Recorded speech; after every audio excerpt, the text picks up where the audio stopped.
La primera vez que la traicioné, me dio sus lágrimas, noches de conversación y finalmente su perdón. Yo, en mi arrogancia, no vi aquello como amor, sino como prueba de que yo tenía el control. La segunda vez no me dio nada, ni una palabra, ni un grito, solo el sonido de la cremallera de una maleta cerrándose en la habitación de al lado. En esta historia van a descubrir la verdad que solo entendí cuando ella se fue. La segunda oportunidad no era un derecho, era una prueba. Y yo fui reprobado de forma espectacular. Quédense conmigo para entender cómo la calma de una mujer puede ser más definitiva que su ira y cómo aprendí, de la manera más brutal, la diferencia entre ser perdonado y ser completamente olvidado. Mi nombre es Daniel, y antes de que todo se derrumbara, mi vida con Laura era de una normalidad envidiable, de esas que se ven en los anuncios de margarina. Las mañanas olían al café que ella colaba, mientras yo todavía me desperezaba, y el sonido de su risa suave era la banda sonora de nuestros fines de semana.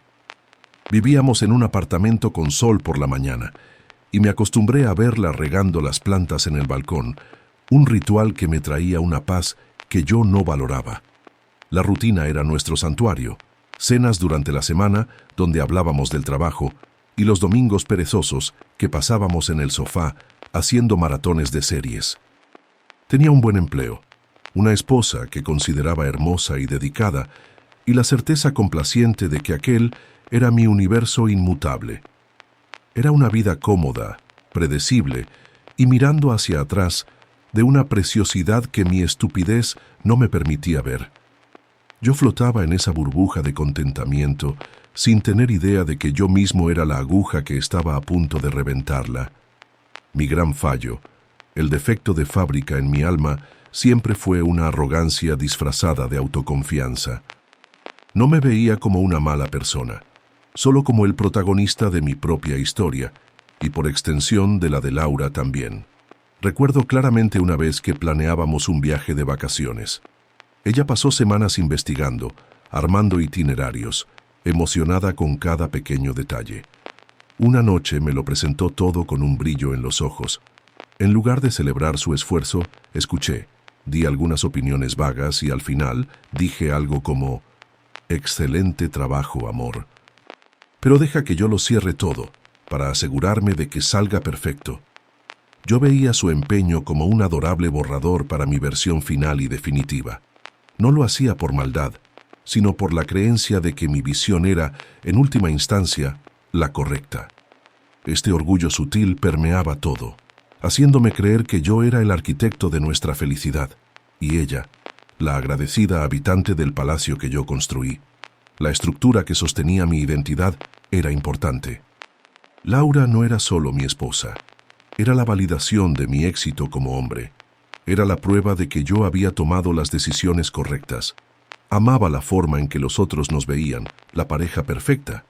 Amaba la paz que su presencia me traía, una especie de póliza de seguro contra la soledad y el fracaso. Nuestros planes eran grandiosos, y en mi mente ya estaban trazados: la casa más grande, los hijos que tendrían sus ojos y mi determinación, la vejez en un porche frente al mar. Ella era la pieza central de ese futuro que yo diseñé para mí mismo. La idea de perderla no era sobre perder a la persona que ella era, con sus sueños y miedos, sino sobre perder mi trofeo, mi cimiento, la mujer que reflejaba la imagen del hombre que yo quería ser. Lo que no entendía es que ella no era un reflejo, sino el propio sol, y yo estaba a punto de bloquear su luz. Yo no me daba cuenta de que ya había errores en mi comportamiento. Había noches en que ella intentaba iniciar conversaciones más profundas sobre nosotros, sobre el futuro, sobre una cierta monotonía que sentía. Y yo, con la habilidad de un político en campaña, desviaba el tema con una broma o una promesa vacía de que después vemos eso. Recuerdo una mirada específica durante una cena con amigos, cuando la interrumpí para contar una historia más interesante. Ella no dijo nada, solo me lanzó una mirada que no era de ira, sino de un cansancio profundo, una resignación momentánea que debería haberme sonado como una alarma de incendio. Eran pequeñas cosas: Un suspiro cuando yo llegaba tarde del trabajo y daba una excusa cualquiera. La forma en que ella parecía cerrarse en su propio mundo por unos instantes. Yo veía, pero no percibía. Clasificaba todo como cosas de mujeres, cansancio de la rutina, sin jamás considerar que eran las primeras fisuras en el dique que yo mismo estaba a punto de dinamitar.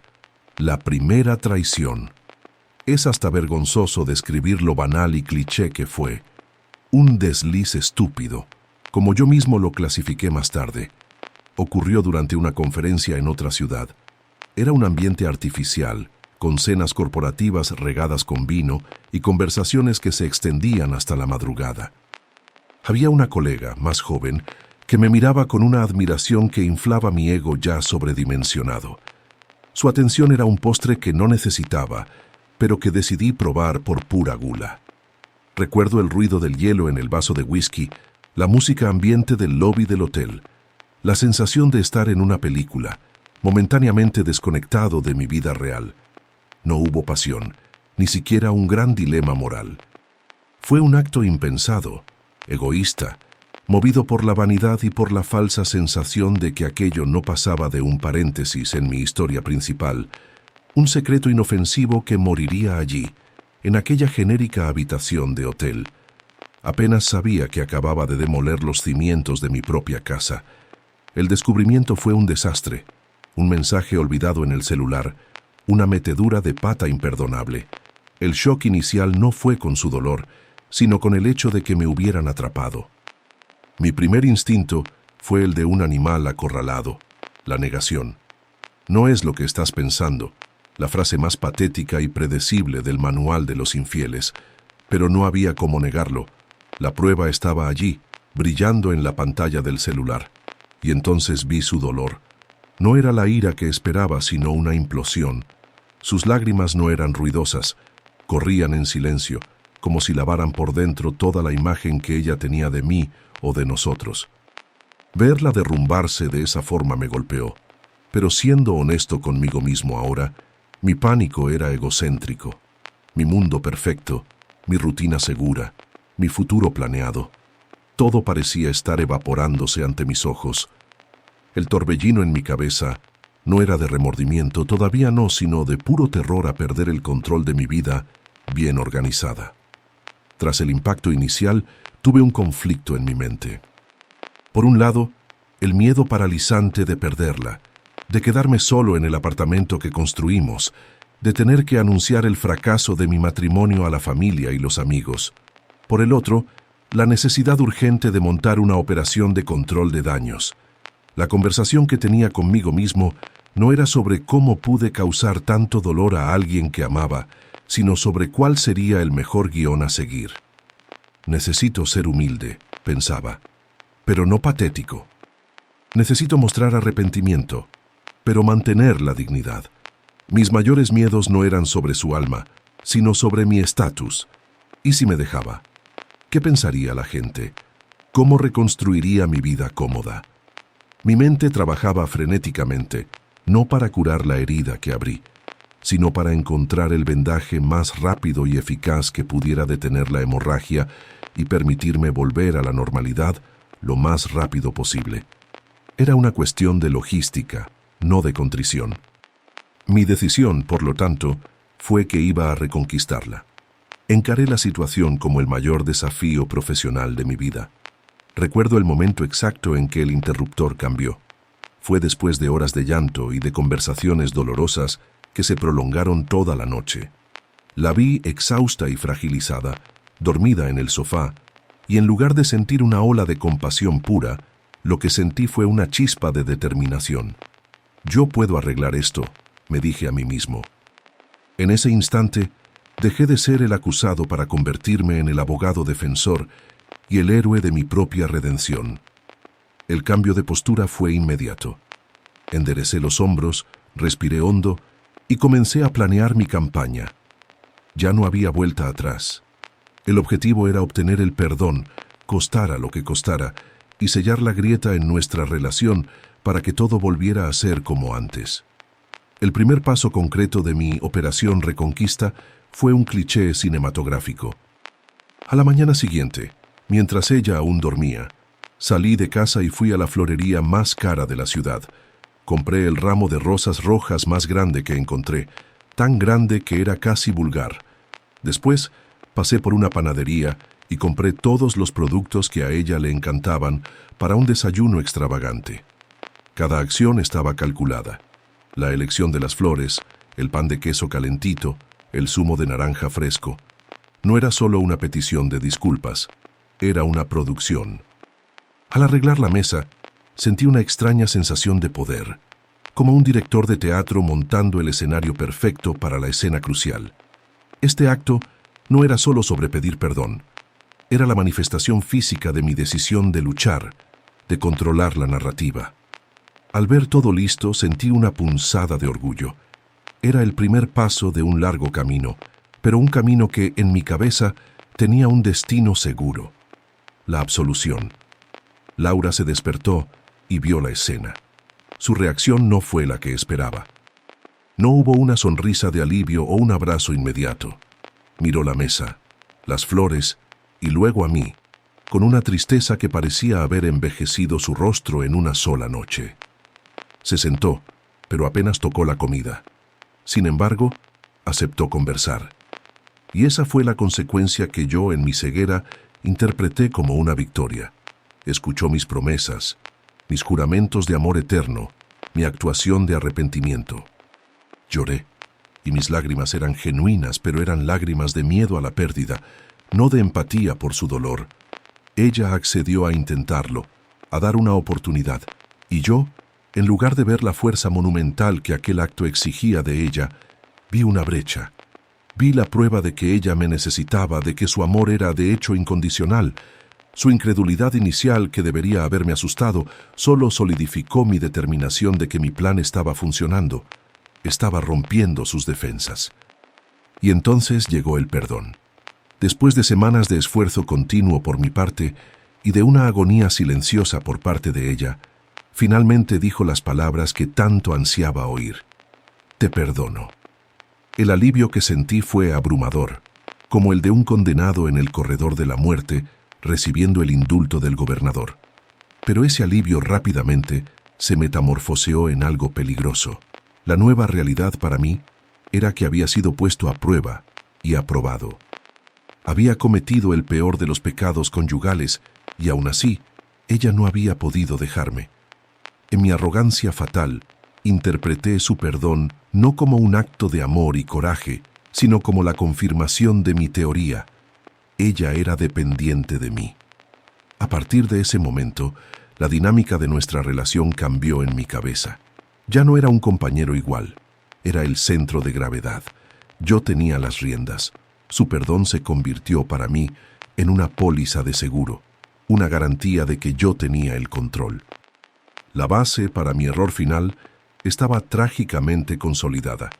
Después de eso, tuve que garantizar el mantenimiento de aquel teatro de redención. En las primeras semanas fue fácil. Yo era el marido modelo. Llegaba a casa a tiempo, traía flores sin motivo, enviaba mensajes cariñosos durante el día. Era una actuación intensa y me sentía bien en el papel. Sin embargo, con el tiempo, la normalidad comenzó a reinstalarse y el esfuerzo empezó a pesar. Mantener ese nivel de atención exigía una energía que mi complacencia no estaba dispuesta a gastar. El obstáculo no era externo, no era una desconfianza de ella, sino mi propia impaciencia. Yo quería que las cosas volvieran a la normalidad más rápido, a la normalidad de antes, donde no necesitaba esforzarme tanto. Cada gesto extra parecía el pago de una deuda que ya consideraba saldada con el perdón. La frustración crecía en mí, un deseo de saltar al final de la película, donde todo ya estaba resuelto y yo podía relajarme. En este nuevo territorio, creía estar aprendiendo las reglas, pero, en realidad, las estaba inventando para favorecerme. Cometí un error craso de juicio al interpretar la ausencia de reclamos de Laura como una luz verde para relajarme. Como ella no me preguntaba dónde estaba cada 5 minutos, como no revisaba mi celular, asumí que lo había superado por completo y que la confianza estaba restaurada. La lección que erróneamente aprendí fue que después de un gran drama y una petición de disculpas convincente, la vida simplemente seguía adelante. Recuerdo una noche en que llegué más tarde de un happy hour con colegas y ella solo preguntó si me había divertido. En lugar de ver su madurez o su cansancio, vi la confirmación de mi libertad. No me di cuenta de que las nuevas reglas no eran sobre mí, eran sobre ella. No me estaba vigilando porque su enfoque había cambiado. Ya no me estaba mirando a mí, estaba empezando a mirarse a sí misma. Tenía amigos que compartían una visión igualmente superficial de las relaciones. Recuerdo un almuerzo con un colega de trabajo, Ricardo, a quien le confesé de forma vaga que había pasado por una crisis en mi matrimonio, pero que ahora todo estaba bien. Su respuesta fue la gasolina que mi ego necesitaba. «Así son las cosas, Daniel», dijo, dando un tenedorazo a su bistec. «Las mujeres hacen un drama, pero en el fondo no soportan estar solas. Si eres un buen proveedor y muestras un poco de arrepentimiento, siempre vuelven. Es su instinto». Aquellas palabras sonaron como la más pura sabiduría para mí. Él validó mi interpretación de los hechos. No estaba siendo arrogante, estaba siendo realista. Este encuentro no me trajo alivio, sino un refuerzo peligroso para mi peor versión. Me sentí parte de un club, el club de los hombres que entendían cómo funcionaban las cosas. Sin embargo, hubo un cambio sutil en Laura. No era el cambio que esperaba. No se convirtió en una esposa insegura o celosa. Al contrario, adquirió una serenidad que me incomodaba. Volvió al gimnasio con una disciplina férrea. Retomó el contacto con amigas de la universidad, saliendo con ellas los jueves por la noche. Y, lo más significativo, se matriculó en aquel curso de especialización en diseño de interiores que mencionaba desde hacía años y que yo siempre desalentaba con excusas sobre tiempo y dinero. Mi fallo interno, mi orgullo, fue directamente atacado por esto.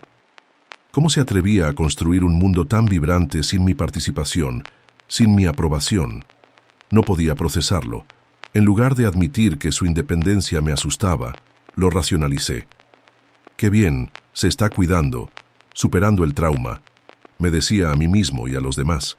Aplaudía la construcción de su bote salvavidas, convencido de que era solo un nuevo adorno para nuestro crucero. Hubo un momento en que la vida en casa pareció alcanzar un nuevo nivel de paz. Laura estaba ocupada y aparentemente feliz. Nuestras conversaciones se volvieron más ligeras, enfocadas en sus proyectos, en sus amigas, en el curso. Las discusiones profundas y dolorosas sobre nosotros desaparecieron por completo. Para mí, aquello era la victoria final. Había navegado la tormenta, reparado el barco, y ahora navegábamos en aguas tranquilas. Recuerdo una noche en que la observé estudiando en la sala, completamente absorta en sus libros. Sentí una ola de orgullo, como si su éxito fuera un reflejo de mi magnanimidad, de mi perdón por haberme hecho pasar por todo aquel drama. La sensación de euforia y confianza era inmensa. Había logrado algo que parecía imposible: borrar mi error y, de paso, ayudarla a convertirse en una persona más interesante. Apenas sabía que ella no estaba borrando el error, sino aprendiendo a vivir a pesar de él y de mí. Con la sensación de misión cumplida, me fui volviendo más cómodo y acomodado. El camino de la redención era largo y agotador, y yo estaba exhausto de la actuación. Las flores cesaron. Los mensajes cariñosos durante el día se volvieron escasos hasta ser inexistentes. La pregunta «¿Cómo te fue hoy?», volvió a ser una formalidad, no un punto de interés genuino. La nostalgia de mi yo antiguo, el hombre que no necesitaba andar de puntillas, golpeó con fuerza. La conversación interna era simple. Ella está bien, está feliz, lo superó, ya no necesito esto. Consideré seriamente que lo extra ya no era necesario, y lo que me hizo continuar, o mejor dicho, lo que me hizo dejar de intentarlo, fue su serenidad. Era mi coartada perfecta. Si ella estuviera triste o desconfiada, tal vez mantendría el esfuerzo. Pero su aparente felicidad era mi licencia para volver a ser el hombre complaciente y egocéntrico de antes. Cedí completamente a la tentación de la mediocridad. Mi ego, una vez más, se había convertido en una entidad viva dentro de mí. Y se reveló plenamente en la segunda traición.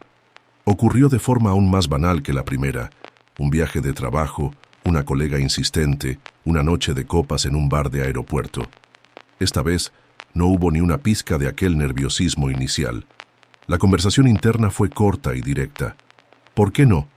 Esta vez, más confiado, grabé un video íntimo con la chica, solo para inflar mi ego. Obviamente, borré el video horas después, para que no quedara ningún rastro. La imagen de Laura no surgió en mi mente como un impedimento. En cambio, lo que surgió fue el recuerdo de su perdón. Aquello se había convertido en un precedente peligroso. No pensé en las consecuencias porque, en el fondo de mi arrogancia, creía que ya las conocía. Un período de drama, algunas lágrimas, un nuevo ciclo de promesas y, al final, la inevitable absolución. Después de todo, yo era el centro de su universo. El antagonista era yo mismo, en mi forma más pura y patética, convencido de mi propia invencibilidad. El regreso a casa después de la segunda traición fue extraño. Llegué con un guión de disculpas listo, por si algo se había filtrado, pero no hubo confrontación. No hubo acusaciones ni miradas de desconfianza. Laura me recibió con la misma calma serena que se había convertido en su marca registrada. La vida continuó, y el misterio, para mí, era ese: la ausencia de drama. Esperaba una tormenta, pero encontré una calma que era de alguna forma más inquietante. Durante algunos días me sentí como un ladrón que había robado un banco y descubierto que nadie había presentado una denuncia. La sensación era de una victoria ilícita, pero también de una profunda extrañeza. Me sorprendía observándola, tratando de descifrar sus pensamientos detrás de aquel semblante tranquilo. Estaba preparando la cena, riendo de algo en la tele, hablando sobre el curso. Era todo tan normal que llegaba a ser anormal. Lo que no sabía era que el misterio no era la ausencia de confrontación, sino la naturaleza de la sentencia que ya había sido decidida sin que el acusado siquiera fuera notificado. Las semanas que siguieron fueron un largo y tenso momento de calma. Era una paz superficial, como la quietud del aire antes de un huracán. Por fuera, éramos la imagen de la normalidad.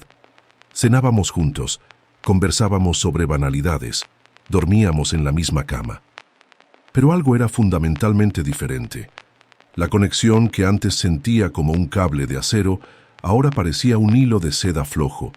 Había momentos en que intentaba un acercamiento mayor, un abrazo más prolongado, y ella no se apartaba, pero su cuerpo parecía responder con una cortesía distante, como si yo fuera un pariente querido, pero no el hombre de su vida. Recuerdo una noche en que veíamos una película y me reí de un chiste. Ella sonrió, pero la sonrisa no llegó a sus ojos. En ese instante, sentí un escalofrío. Era como estar sentado al lado de una persona familiar, pero al mismo tiempo de una completa extraña. Esta calma no recargó mis energías, las drenó, llenándome de una ansiedad baja y constante que me negaba a nombrar. Finalmente, tras semanas de aquella paz ilusoria, llegué a una conclusión. Era mi falsa victoria. Lo había conseguido. No me habían descubierto. Mi teoría era correcta. Había alcanzado un nuevo nivel de control en la relación, uno donde mis indiscreciones ya no generaban crisis. Sentí una ola de alivio y una arrogancia que rozaba la divinidad. Miraba a Laura, tan serena y enfocada en su propia vida, y pensaba: ella finalmente lo entendió. Ella tiene su mundo, yo tengo el mío, y nos encontramos en el medio. Es un arreglo moderno, maduro. Celebré esta victoria internamente. Me sentía invencible, el maestro de las relaciones humanas, un hombre que había logrado lo que tantos otros soñaban. La seguridad de un puerto seguro y la libertad de navegar por otros mares. Este fue el auge de mi estupidez, el punto más alto de la montaña rusa, con el sol pegándome en la cara, sin tener idea del precipicio que me aguardaba justo adelante. Pero un día llegué a casa, un martes cualquiera. El sol de la tarde entraba por la ventana de la sala iluminando partículas de polvo en el aire. Lo primero que noté fue el silencio. No la quietud tranquila de una casa vacía, sino un silencio denso, pesado, como si el propio aire se hubiera solidificado. Llamé a Laura. Ninguna respuesta. Fui a nuestra habitación y la encontré intacta. Fue en la habitación de invitados donde la vi. La puerta estaba abierta, y sobre la cama, una maleta grande, también abierta. Laura estaba de espaldas a mí frente al armario, doblando una de sus blusas. No había prisa, no había furia. La verdad que me golpeó en ese momento no fue ella lo descubrió, sino algo mucho peor. Ya no le importa. La ilusión de mi victoria, de mi control, se desmoronó en un instante, pulverizada por la visión de aquella maleta abierta y la calma resuelta con la que la llenaba. Las consecuencias fueron inmediatas e internas. El mundo a mi alrededor no reaccionó, porque el mundo éramos solo ella y yo en esa habitación, y ella no estaba reaccionando. El aislamiento fue instantáneo y absoluto. Mi primer impulso fue iniciar el diálogo que había ensayado para la crisis anterior, el guión del arrepentimiento. «Laura, ¿qué es esto? ¿Podemos hablar?»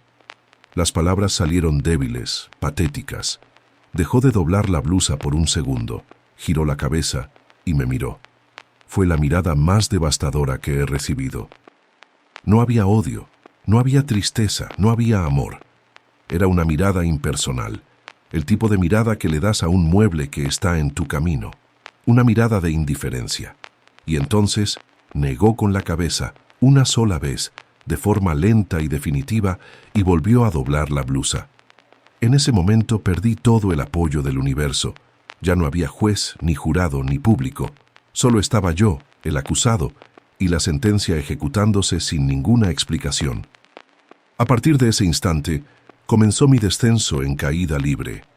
Cada prenda de ropa que ella doblaba y metía en la maleta era un golpe.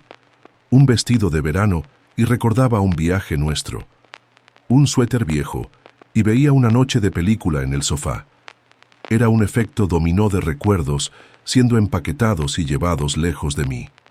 Mi desesperación creció exponencialmente. Comencé a hablar sin parar, un torrente de preguntas, de súplicas, de promesas. «Por favor, háblame. ¿Qué hice? Podemos arreglarlo, sea lo que sea».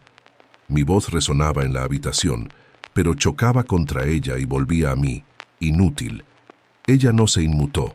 Continuó su trabajo con una concentración enfocada, como si la tarea más importante del mundo fuera asegurarse de que su ropa no se arrugara. Estaba perdiendo el control no solo de la situación, sino de mi propia cordura, desintegrándome en tiempo real mientras ella se reconstruía, pieza por pieza, dentro de aquella maleta. Acorralado por el silencio, cometí un acto de pura desesperación. En un momento de pánico total la agarré del brazo, no con fuerza para hacerle daño, sino con la urgencia de quien se está ahogando y se aferra a cualquier cosa que flote. «Laura, por favor, mírame», le supliqué. Fue la primera vez que reaccionó físicamente. Se detuvo, miró mi mano en su brazo y luego levantó los ojos hacia los míos. Y de nuevo, no dijo nada. Solo esperó. La lógica distorsionada por el pánico me decía que el contacto físico podría romper la barrera, que la haría sentir algo. Pero lo que ocurrió fue lo contrario. Su cuerpo permaneció completamente pasivo bajo mi toque, y su silencio, ahora combinado con aquella pasividad, se convirtió en una reprimenda más poderosa que cualquier bofetada. Solté su brazo como si hubiera tocado fuego. Mi acto de desesperación solo empeoró la situación, exponiendo mi total impotencia y volviendo infinita la distancia entre nosotros. En esa habitación, mi único aliado potencial era el recuerdo del amor que ella sentía por mí, la creencia de que, en el fondo, ella todavía estaría allí para salvarme. Y perdí a ese aliado en el momento en que la maleta se cerró. El sonido de la cremallera deslizándose fue definitivo, un punto final en una frase que ni siquiera sabía que se estaba escribiendo. Puso la maleta en el suelo, enderezó el asa y por primera vez caminó. Pasó a mi lado sin desviarse, forzándome a dar un paso al costado. No hubo una última mirada, una lágrima solitaria, una palabra de despedida. Caminó por el pasillo, abrió la puerta principal y salió. El clic de la puerta al cerrarse fue seco, metálico y brutal. En ese instante, la soledad absoluta me engulló. El abandono no fue solo físico, fue la prueba final de que la persona que yo creía que me amaría incondicionalmente había dejado de existir, y yo era el único responsable de su extinción. Solo en el apartamento, mi fallo interno, mi arrogancia, fue forzada a mirarse en el espejo, y lo que vio fue la imagen más patética y humillante posible. Todo mi orgullo, toda mi autoconfianza, toda mi creencia de que tenía el control, se derrumbaron en un montón de escombros. Yo, que me veía como el arquitecto de nuestra vida, estaba ahora perdido en las ruinas de mi propia creación. Su serenidad, que interpreté como superación, era en realidad el proceso de demolición del sentimiento que tenía por mí. Su independencia, que aplaudí, era la construcción de una vida nueva en un terreno lejos de mí. Fui confrontado de la manera más brutal con el hecho de que mi debilidad no era fuerza y que su perdón no era una licencia. El silencio que dejó atrás era el eco de mi propia estupidez, un sonido que ahora llenaba cada rincón de mi existencia. La ausencia de sonido en mi apartamento, esa noche, me rompió poco a poco. Me senté en el suelo de la sala, en el lugar exacto por donde ella pasó. Lo perdí todo. Perdí mi objetivo, que era mantener mi vida cómoda. Perdí mi apoyo, la mujer que era mi cimiento. Perdí mi esperanza, la creencia de que podía arreglar cualquier error. El escenario de mi derrota era mi propio hogar, ahora un mausoleo para una relación que asesiné por negligencia. El vacío era palpable. El silencio no era solo la ausencia de ruido, era una presencia, una entidad que se sentaba a mi lado y me observaba. Sentí una aniquilación total, la muerte simbólica del yo arrogante y seguro de sí mismo. No había más a dónde caer. Estaba allí, en el suelo, en la oscuridad, con la única compañía del hombre en que me había convertido, y lo odiaba con todas mis fuerzas. Y fue allí, en el fondo del pozo, donde la verdad finalmente emergió. Recibí una notificación en mi celular informando que el celular de Laura se había desconectado de mi nube. Mi cuerpo se heló. Cuando miré los archivos guardados en la nube, allí estaba. El video íntimo que había hecho días antes, en mi acto más estúpido. El video se había guardado y Laura y yo compartíamos el correo electrónico donde guardábamos nuestros archivos importantes. Un detalle al que no presté atención, pues mi mente estaba entumecida por el placer. A partir de ahí reflexioné sobre la segunda oportunidad que había recibido. No era un derecho adquirido, no era una renovación automática de mi póliza de seguro. Era una prueba a largo plazo. Su perdón después de la primera traición no fue un acto de debilidad, sino la apuesta más alta que alguien podría hacer. Apostó todo el amor que aún tenía por mí, para ver si yo era digno.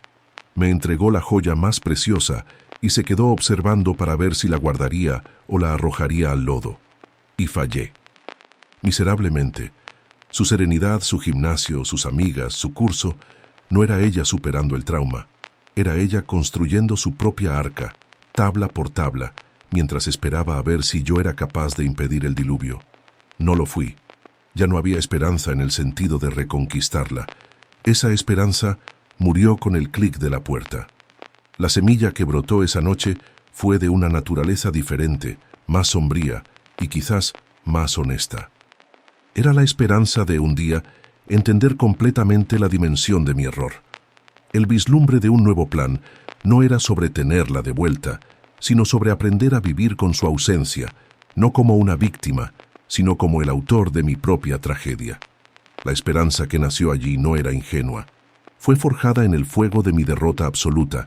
Era la esperanza de que, quizás, al encarar mi peor versión sin rodeos, pudiera, eventualmente, empezar a construir algo diferente sobre las ruinas. Una esperanza madura y resiliente, no de felicidad, sino de autoconocimiento, por más doloroso que fuera. El primer paso sería dejar de buscar excusas y aceptar el silencio como mi penitencia. Necesité reunir fuerzas y aceptar. La primera acción concreta que tomé, motivado por esta nueva y terrible comprensión, fue levantarme del suelo y caminar hasta la ventana. Miré la calle abajo, las luces de los coches pasando, las vidas de las otras personas continuando, indiferentes a mi implosión personal. Y por primera vez, no sentí ira ni envidia. Sentí una extraña claridad. Respiré hondo y dije en voz alta, al apartamento vacío: la culpa fue mía. Decir las palabras, admitir la verdad sin ningún atenuante, fue el primer acto de un hombre que estaba empezando a reerguirse, no hacia afuera, sino hacia adentro. El cambio en mi postura no fue de confianza, sino de resignación. Estaba listo para empezar a cumplir mi sentencia. Pasé a tener confrontaciones conmigo mismo, todos los días, al despertar. Mi preparación para esta batalla diaria fue diferente a cualquier otra que ya había librado. Era emocional. Empecé a prepararme para encarar los recuerdos, ya no como rehenes de una narrativa donde yo era la víctima, sino como pruebas de mi crimen. Ya no luchaba por mi deseo original de comodidad y control, sino por algo más profundo, la aceptación de la verdad.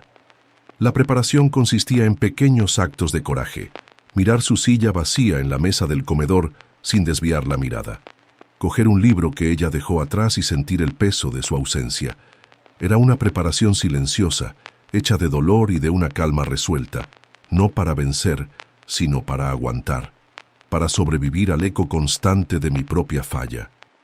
Recorría las habitaciones de mi apartamento. Cada objeto era una estación de un calvario que yo mismo construí.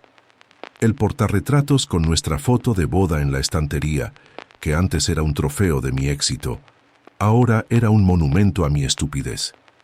El mundo parecía diferente, porque lo veía a través de un nuevo filtro, el filtro de la pérdida merecida. Mientras me movía por el espacio, reflexionaba sobre el viaje que me llevó hasta allí. El primer perdón, mi arrogancia, su serenidad, mi ceguera. Todo se conectaba en un tapiz de errores que yo había tejido con orgullo. Mi destino no era un lugar, sino un estado de ánimo, la aceptación plena de que la historia había terminado y yo era el único villano. El viaje no era hacia una confrontación, sino hacia la rendición final a la realidad de los hechos. Hubo un último momento de quietud antes de que la tormenta de mi nueva realidad se instalara definitivamente. Fue en medio de la madrugada, sentado en el sofá oscuro. La tormenta no era externa, sino la larga y ruidosa vida de arrepentimiento que me aguardaba. En ese instante de quietud, mis pensamientos se calmaron.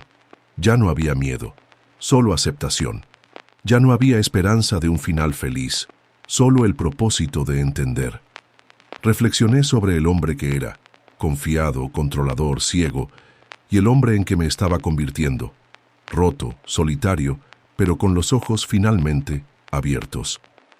Estaba listo para enfrentar lo que viniera, no porque esperara vencer o ser perdonado por el universo, sino porque era lo único que se podía hacer. Era el reconocimiento sobrio de que mi castigo era simplemente vivir con las consecuencias de mis elecciones. Una mañana sonó el despertador, y el primer pensamiento que tuve no fue sobre el trabajo o sobre el día, sino sobre su ausencia a mi lado. La tensión no era de un evento inminente, sino de la constatación de la permanencia. El primer movimiento fue extender la mano hacia el lado vacío de la cama, un acto reflejo que me apuñaló con la realidad. El aire de la habitación parecía pesado, cargado con las palabras no dichas y las acciones impensadas. La confrontación era con la rutina. Hacer café para uno, elegir ropa sin una segunda opinión, salir de casa sin un beso de despedida. Cada pequeño acto de la vida normal se convirtió en el inicio de una confrontación con el fantasma de lo que había destruido. El público, que era solo yo mismo, contuvo la respiración sabiendo que este sería el espectáculo de todos los días de ahí en adelante. Repasaba escenas, conversaciones, momentos, pero ahora con mi nueva comprensión. El recuerdo de ella mostrándome animadamente un folleto de su curso y yo respondiendo con un «¡Qué genial, amor!» antes de volver a mirar mi celular. La memoria de su serenidad, que antes me tranquilizaba, ahora me atormentaba, revelándose como un luto activo por nuestra relación. Mi nueva fuerza, la lección aprendida, era la capacidad de no defenderme más. Veía la película de mis errores y, en lugar de crear excusas, me forzaba a sentir el dolor que ella debió haber sentido. El caos no era externo. Era una guerra civil en mi memoria, donde mi versión antigua era finalmente derrotada por la verdad desnuda y cruda. El clímax era la repetición diaria de este doloroso reconocimiento. En el apogeo de esta batalla interna, un día cualquiera estaba lavando los platos y, de repente, empecé a llorar. Pero no eran las lágrimas de compasión por mí mismo o de miedo al nuevo comienzo. Eran lágrimas de empatía. Por primera vez lloré por ella. Lloré por el dolor que le causé, por la esperanza que depositó en mí y que yo traicioné, por la fuerza que tuvo que encontrar para reerguirse e irse. El acto inesperado que mi yo antiguo jamás haría fue dejar de pensar en mi pérdida y enfocarme enteramente en su dolor. Fue el acto de ponerme, verdaderamente, en su lugar y ver la situación a través de sus ojos. En ese momento, el egoísmo que me guió por tanto tiempo se rompió. Esa fue mi verdadera transformación, la capacidad de sentir por el otro, aunque fuera demasiado tarde. El resultado de este sentimiento fue mi derrota completa y, paradójicamente, fue mi única victoria real. No la tendría de vuelta. No conseguiría mi deseo original de una vida cómoda y controlada, pero alcancé mi necesidad interna, la lección que necesitaba aprender desesperadamente. La victoria no fue ganar el premio, sino destruir al hombre que creía merecerlo sin esfuerzo. La victoria fue la adquisición de una humildad dolorosa, la comprensión de que el amor no es posesión y el perdón no es un pase libre. Esta victoria interna, esta claridad abrumadora, era mucho más significativa que cualquier reconciliación, porque una reconciliación, tal vez, me habría permitido seguir siendo el mismo hombre. La pérdida, sin embargo, me forzó a convertirme en alguien diferente, alguien que, quizás algún día, sea digno de un nuevo comienzo, aunque sea solo. El resultado de esta comprensión interna fue el polvo asentándose sobre un campo de batalla donde solo yo luché y solo yo perdí. La consecuencia fue una soledad profunda, pero que ahora tenía un nombre y un motivo. Ya no era la soledad aterradora del abandono, sino la soledad merecida de la penitencia. La sensación era de agotamiento, pero, extrañamente, de una paz sombría. El conflicto principal de mi vida, la lucha entre mi ego y la realidad, se había resuelto. Mi ego perdió, y con esa derrota, el ruido constante de autojustificación en mi cabeza cesó. Me quedé con el silencio, pero ahora era un silencio que podía empezar a entender y a habitar, no como un castigo impuesto, sino como el espacio necesario para reflexionar sobre la devastación que yo mismo causé. Hice un viaje de regreso a mí mismo, pero era un yo que no conocía.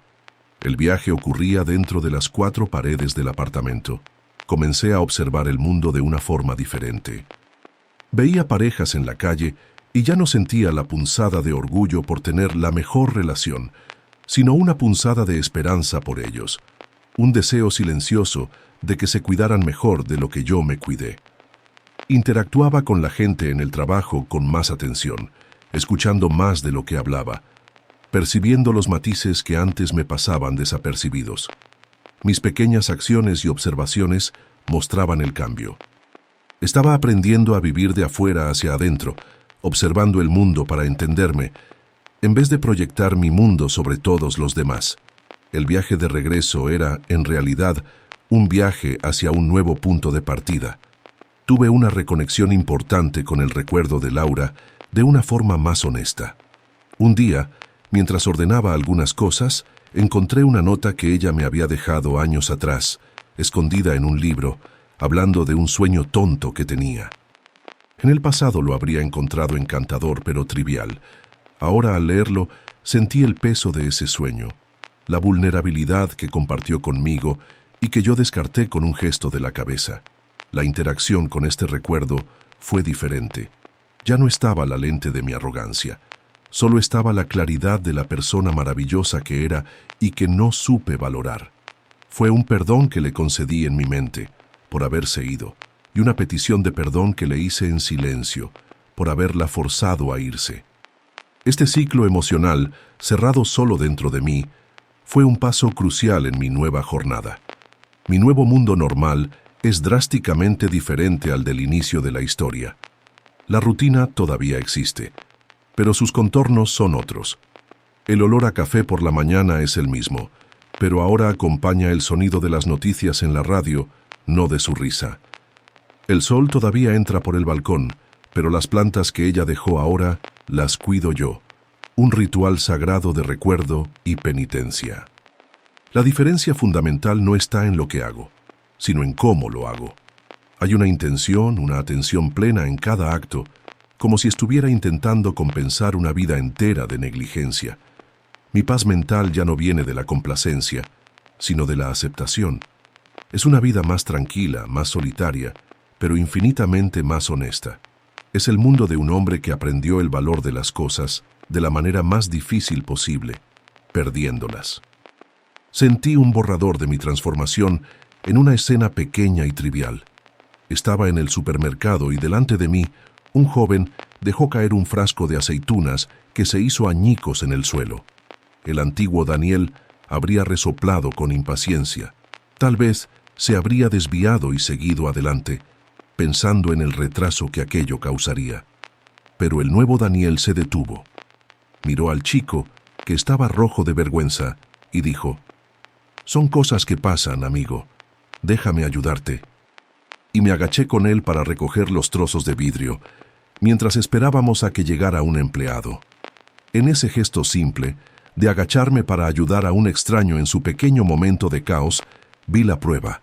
La humildad de reconocer la falibilidad ajena, la paciencia para lidiar con lo inesperado, la empatía.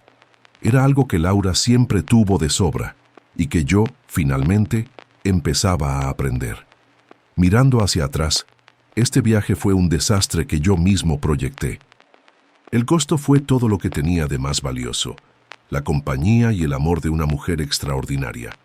¿Valió la pena? No, claro que no. Habría sido infinitamente mejor haber aprendido la lección a su lado, creciendo juntos.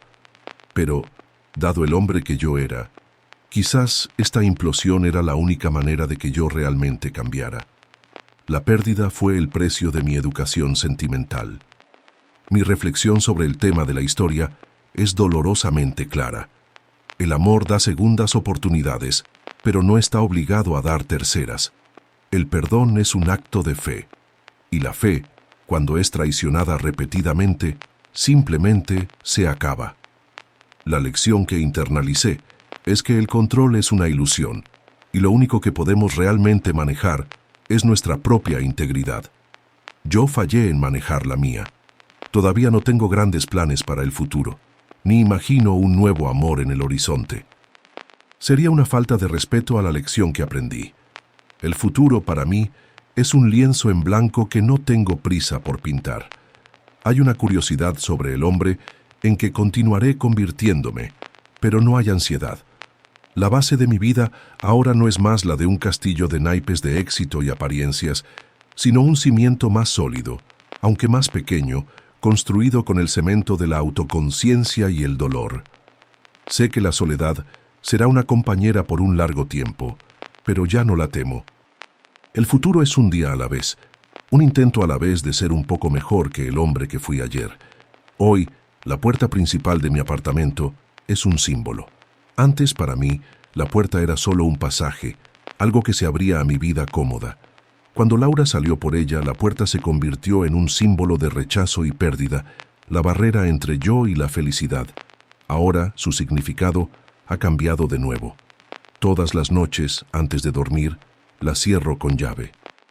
Y al girar la llave, ya no siento el pánico de la soledad. Siento que estoy protegiendo algo nuevo. Estoy protegiendo el espacio donde un hombre está intentando, dolorosamente, reconstruirse. La puerta cerrada ya no es para mantenerme aislado del mundo, sino para darme el santuario necesario para confrontarme a mí mismo. Ella encapsula mi nueva realidad, una vida más contenida, más introspectiva, pero por primera vez, verdaderamente mía y de mi responsabilidad. Si hay algo que mi historia puede enseñar, es que el amor más profundo no es incondicional, es en realidad una condición. La condición es el respeto, la reciprocidad, el cuidado.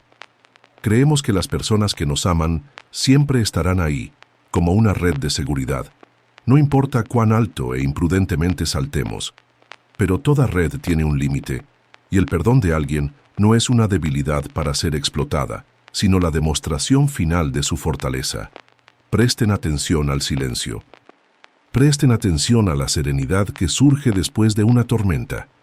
A veces no es la paz de la reconciliación. A veces es la calma de una decisión que ya ha sido tomada. No pongan a prueba los límites del amor que reciben. Cuídenlo como la cosa más frágil y preciosa del mundo. Porque cuando se va, lo que queda es un vacío que ni el mayor de los arrepentimientos puede llenar. Es de noche ahora. Estoy sentado en el balcón, cuidando las plantas que eran de ella. El aire de la ciudad está más frío. Desearía mucho que Laura estuviera aquí, pero nuestra historia terminó, y la vida, de alguna forma, continúa. Gracias por escuchar mi historia. Si puedes, dale like al video y suscríbete al canal.